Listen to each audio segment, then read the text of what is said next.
ప్రభువునందు ప్రియమైన క్రైస్తవ కుటుంబములారా, దేవాది దేవుని నామమున మీ అందరికీ నా శుభాభినందనలు. అన్నోను సంఘము వారు నిర్వహిస్తున్న ప్రతిష్ఠిత నివేదన కార్యక్రమానికి మిమ్మల్ని అందరినీ మనస్ఫూర్తిగా ఆహ్వానిస్తున్నాం. నిన్నటి దినమున ప్రధాన యాజకులు యేసుక్రీస్తు మరణములో కీలక పాత్ర వహించిన ప్రధాన యాజకుల బాధ్యతలు మనము ఒకసారి నెమరు వేసుకుంటున్నాం. లేవియ కాండము 16వ అధ్యాయము 33, 34 వచనాలు ఈ విధంగా ఉన్నాయి. లేవియ కాండము 16, 33, 34 వచనాలు. అతడు అతి పరిశుద్ధముగా ఉన్న మందిరమునకును ప్రత్యక్షపు గుడారమునకును బలిపీఠమునకును ప్రాయశ్చిత్తము చేయవలెను. ప్రధాన యాజకుని బాధ్యత ఏంటంటే ప్రాయశ్చిత్తము చేసే కార్యక్రమం. దేనికి ప్రత్యక్షం చేయాలంటే ప్రత్యక్షపు గుడారమునకును బలిపీఠమునకును పరిశుద్ధముగా ఉన్న మందిరమునకు, అతి పరిశుద్ధముగా ఉన్న మందిరానికి, పరిశుద్ధ స్థలమునకు, ఆ ప్రాంతమునకు ప్రాయశ్చిత్తము చేయవలసిన వాడిగా ఉంటున్నాడు. ఇంకేం చేయాలంటే ఆయన యాజకుల నిమిత్తము ప్రాయశ్చిత్తము చేయవలెను.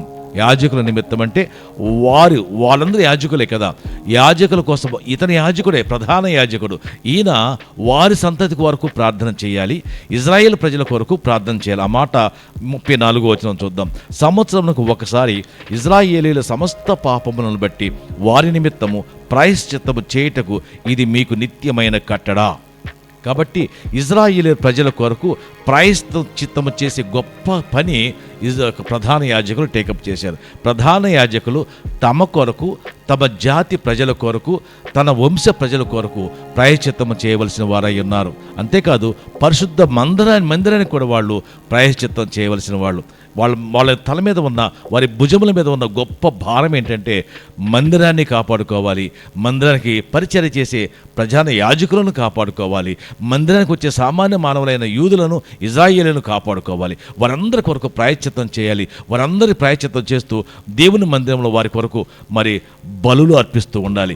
ఇంత గొప్ప బాధ్యత తండ్రి దగ్గరికి వెళ్ళి వారి తరపున మొరపెట్టి, ప్రభువా బిడ్డలు తెలిసో తెలియక తప్పులు చేశారు, క్షమించడాన్ని అని ప్రార్థన చేసి ఆ ప్రార్థన ఫలము తీసుకొచ్చి బయట ప్రజలకు, అంటే ఆ యూదులకు కానీ యాజకులకు కానీ ఆ ప్రాంత ప్రజలకు తెలియజేసి వారిని సంతృప్తిపరిచే గొప్ప బాధ్యత దేవుడు ప్రధాన యాజకులకు ఇచ్చి ఉన్నాడు. ప్రధాన యాజకుడు ఆయన లోకానికి, తన ప్రజలకు, తన విశ్వాసులకు, తన మందిరానికి పరిచర్య చేయాలి, తన సొంత ప్రజలకు పరిచర్య చేయాలి, అలాగే ఇజ్రాయేల్ ప్రజలకు పరిచర్య చేయాలి. వాళ్ళు చేసిన ప్రతి పాపాన్ని యేసుక్రీస్తు దగ్గరికి తీసుకెళ్ళి, యేసయ్య దగ్గరికి తీసుకెళ్ళి పాపాలన్నీ ఒప్పుకొని ప్రాయశ్చిత్తం చేయించి ఆ ప్రాయశ్చిత్తం ద్వారా ప్రజలకు రక్షణ సువార్తను ప్రకటించవలసిన వారయ్యున్నారు. రక్షణ సువార్త ప్రకటించే బాధ్యత మొట్టమొదట దేవుడు ప్రధాన యాజకులకు ఇచ్చి ఉన్నాడు. వాళ్ళు ఆ పని నిర్వర్తించవలసిన వారై ఉన్నారు. చాలా పవిత్రంగా చేయాలి, కానీ వాళ్ళు చాలా అపవిత్రంగా చేసినట్టు బైబిల్ లేఖనాలు తెలియజేస్తున్నాయి. కాబట్టి వాళ్ళంతటి అపవిత్రత ఏం చేశారో మనం రాబోయే కాలంలో, రాబోయే తరగతుల్లో జ్ఞాపకం చేసుకుందాం. ఇప్పుడైతే వాళ్ళకి ఇవ్వబడిన బాధ్యతలు వారు విస్మరించారని, వాళ్ళు సరిగ్గా ప్రవర్తించలేదని, వారి మీద పెట్టుకున్న ఎక్స్పెక్టేషన్స్ అన్నీ కూడా విఫలమయ్యారని మనం తెలుసుకుంటున్నాం. ఈ మాటలు ఇంతటితో ముగించుకుందాం.